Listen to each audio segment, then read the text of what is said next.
Guys, welcome back. Brand new edition, full-time Reds after the Crystal Palace game.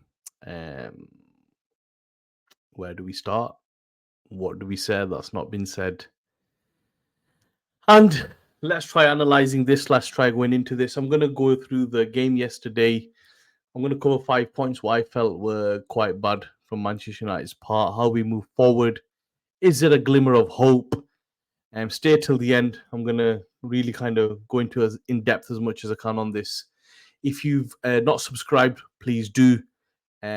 Please do leave a comment if you watch, where you're watching from. We're slowly growing, and thank you to everyone that's helped us get to 1,400 subscribers. We're on the road to 2,000. Right, let's get into this. I try doing these without trying to be too negative because I don't want to be like these streamers or YouTubers that are constantly just doing negative content all the time just for clicks. I want to be authentic and genuine, and I want to talk about what I see. I don't want to be over the top that he's good. But I've gone on for quite a while and about Ten Hag is my first point and how I feel it is the end.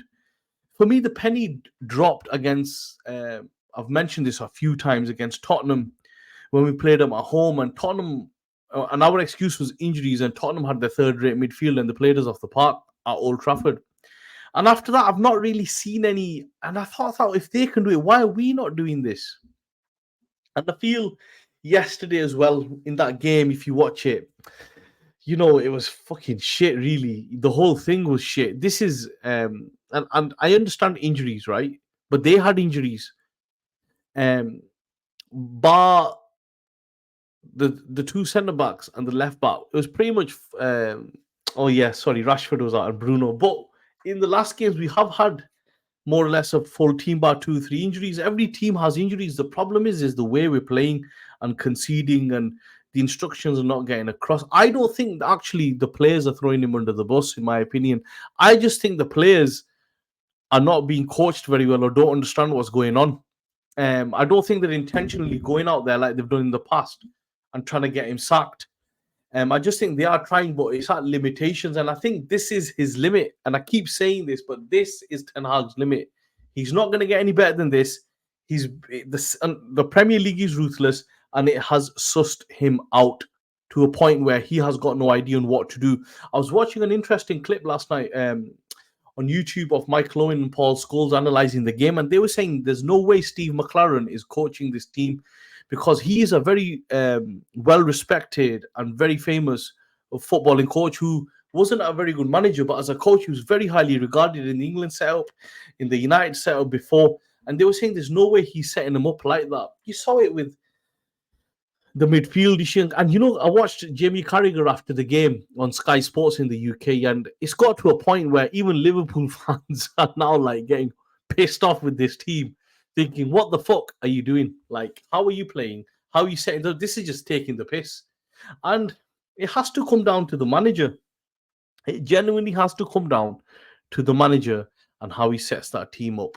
You can't set them up in a different formation. Solskjaer was famous for it, 3 at the back or 4 at the back. And if it's not working, the other thing that confused me was he didn't play Amrabat. And when Amrabat came on, he looked all right. To me, Amrabat, what he should have done as soon as he went 1 or 2 down, he should have moved Casemiro to midfield and put Amrabat as centre back. Amrabat can play at the back. But I don't understand why he doesn't play this guy. He's better than what we're putting out there. And, Anthony, there's just no point even talking about Anthony. But I felt Amrabat would have been a better option, but his selections are all over the show. And look, it is what it is. There's no point going over it. You've heard so many of these fan channels talk about it. What I will say, though, is keep your eye on Potter. And the reason I say keep your eye on Potter is Potter was supposed to be at the Ajax game, I think last week, where he was going to just sign the contract and then they were going to announce it. But it's gone kind of quiet. And Ajax have been starting to get frustrated. And I think the reason, and this is just my opinion, is because he must have win that they must be interested in him.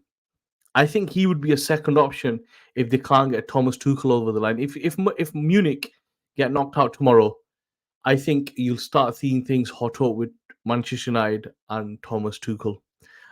And if they can't get Tuchel over the line, they will look at Potter. Is in my opinion. There's no way Ten Hag survives this. Absolutely no way. He's got no answers.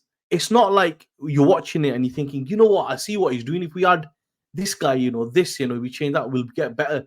He has no idea, and it's his own fault. It's his own fault because he keeps playing Casemiro at centre back. You could have tried Wan Bissaka at centre back, and I forgot the lad's name, the left back that we had on the bench. You could have tried him at left back. It couldn't have been any worse than that. But he's not helped himself with his selections and his trust in players that really haven't performed, and at the end are going to cost him his job. And you can see that. And one thing I don't understand in the modern game is, for credibility reasons, why managers don't resign. They wait to get sacked. Yeah, all right, we're going to get a payoff, 10 mil, but is it worth your dignity? Is it worth your respect? He would have much more respect if he just resigned. And another team would say, you know what? It's a fucking shit show at Man United. We understand what happened. He's resigned. He'll still come out with credibility.